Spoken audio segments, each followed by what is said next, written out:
If you are a human being, then there's almost a 100% chance that at some point in your life, you will have to interact with someone suffering from a mental health problem. Mental health problems are extremely common. There's a 50% rate of people having a mental health problem at some point in their life.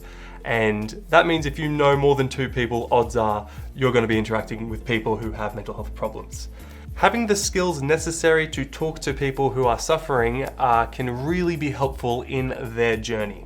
This could be your colleague, your family member, or even your friends. So you never know who's going to suffer from mental health problems, but you do know that if you have the skills necessary to have what can be quite challenging conversations, you can really help people.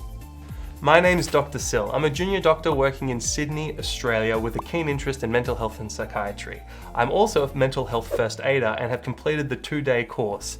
My goal with this short online course is to make something that doesn't cost hundreds of dollars and can be done within an hour basically, to give you the core principles, the key points that I've learned from that longer 2-day course. I also just think that having empathetic and engaged conversations that are caring is something we all should be able to do, but so many of us never really were taught how to have those kind of conversations. So this course is going to cover what even is mental health. It's going to cover what are the most common mental health problems and what are their characteristics.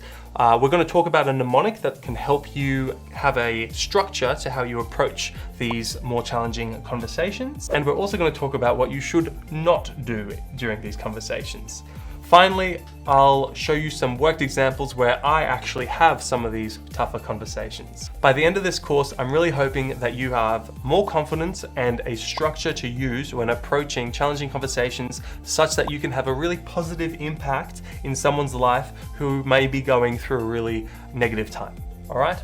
It's important to note, however, that this is not a formal qualified course. You won't be a qualified mental health first aider.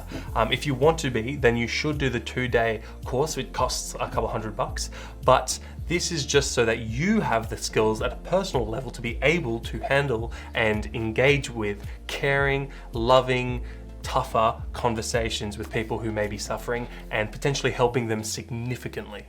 So that's it for this little introduction. There's no time to waste, so let's get started.